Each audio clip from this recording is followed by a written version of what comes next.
Now, which of these ways would you choose to reveal your secret crush on someone? A, would you write that person a letter? B, would you tell the person in private in case he rejects you? Or C, would you tell that person that you're gay and you hope he is on national television? I mean, how would you feel if your father thought that maybe you were homosexual? Embarrassment is not an excuse for murder.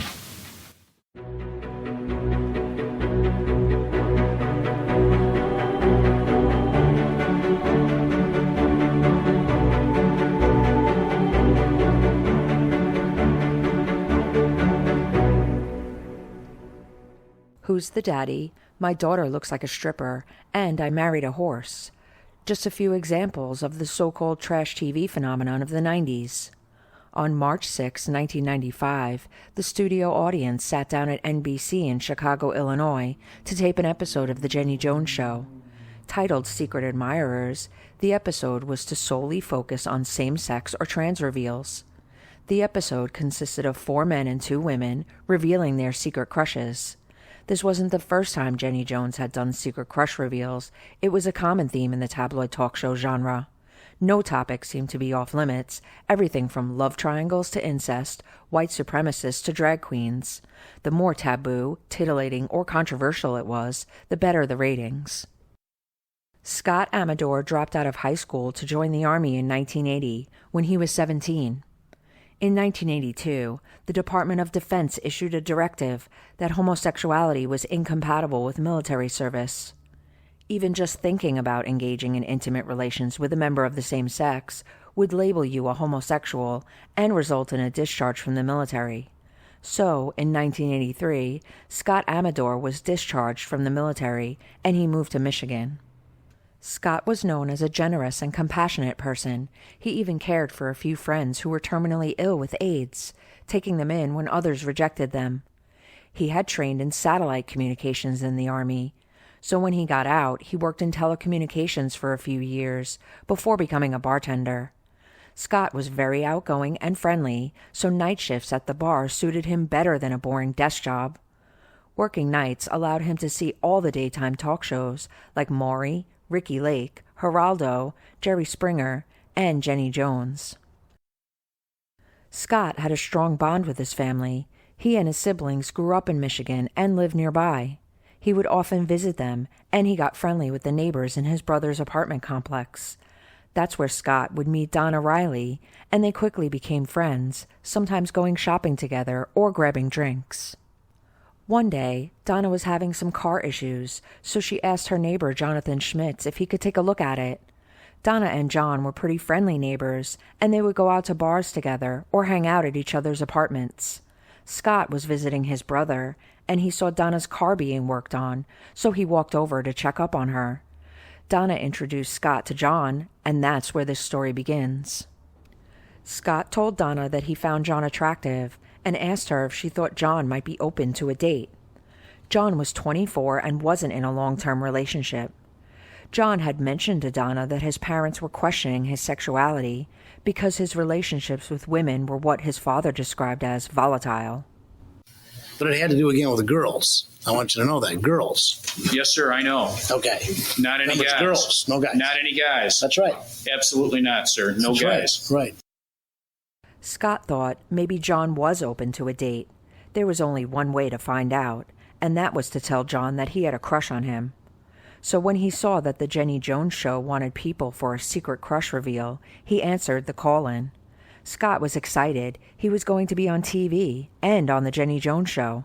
Since Donna was a mutual friend, she would accompany Scott to the show for the reveal.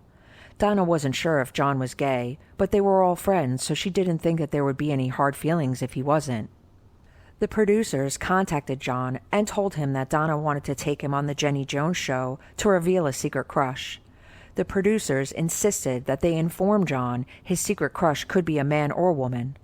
Donna said that John suspected her and Scott were somehow involved, but Donna and Scott denied it, wanting to keep the element of surprise for the show.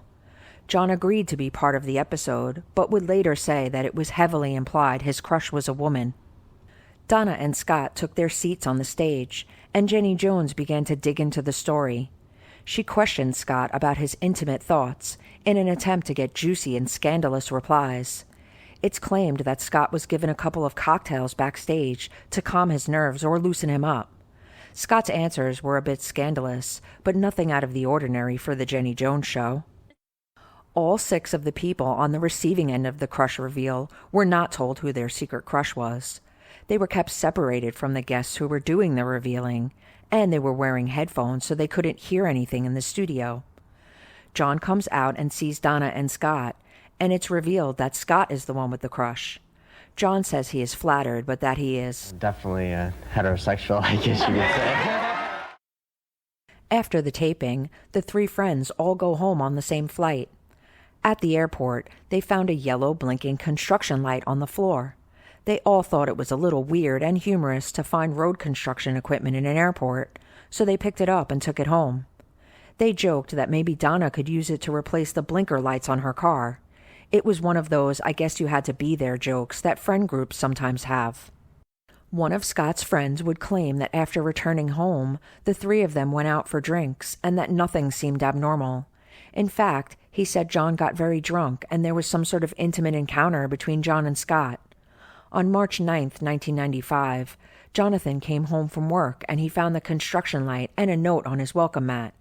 Jonathan takes the items with him to his car, gets in, and drives to the bank to withdraw some cash. He uses the cash to buy a shotgun and some ammunition and drives to Scott Amedure's mobile home. When John knocked on the door, Scott's roommate answered and invited John in. John confronted Scott about the note, asking if Scott was the one who wrote it. When Scott admitted to leaving the note, John said he'd be right back. He needed to run to his car. When John came back inside, he was holding the shotgun. Scott attempted to defend himself and picked up a chair, but that was no match for the 2 shotgun blasts. His roommate immediately called 911, but it was too late for Scott. Oh, my God. Oh, Scott.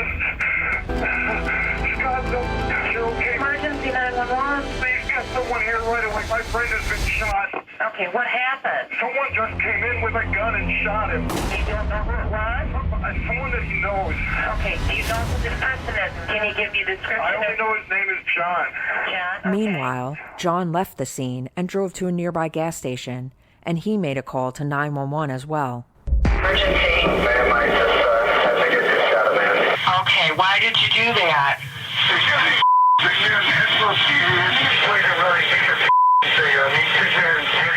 Jonathan Schmitz was arrested and charged with first-degree murder. His trial began the following year. The defense would argue that Jonathan was suffering from a mental illness and snapped due to the humiliation he felt, that the unwanted advances made by Scott were adequate provocation to justify dropping the murder charge down to voluntary manslaughter. This is known as the gay panic defense. The gay or trans panic defense is a legal strategy that aims to obtain a reduced sentence or lesser offense conviction by using various legal defenses for violent crimes. The defense claims the defendant was provoked as a response to unwanted sexual advances. They argue that the advances were offensive or frightening, leading to their provocative or self-defensive reaction. This defense seeks to excuse or minimize the defendant's responsibility. As of 2023, 2/3 of the states in the U.S. still allow this defense to be used as an acceptable legal strategy. Jonathan's lawyers would make a public statement that John was bipolar, then immediately correct themselves, saying unipolar. He happens to have had bipolar or unipolar depressive disorder that was coupled with this Graves' disease, and he probably reacted in a way that presumably you and I may not have reacted. Unipolar is another term for major depression. An expert witness for the defense would say that Jonathan was diagnosed with a major affective disorder. While technically true, depression is just a type of major affective disorder. Common symptoms of major depression are a persistent low mood and an inability to find pleasure in previously enjoyable activities. Other side effects can include irritability, poor memory, or sleep disorders. Severe cases can lead to psychotic episodes, but this is rare. The defense also noted Jonathan's heavy drinking and his thyroid condition as further evidence of his fragile mental state. Jonathan's father testified that John had even attempted to take his own life in the past.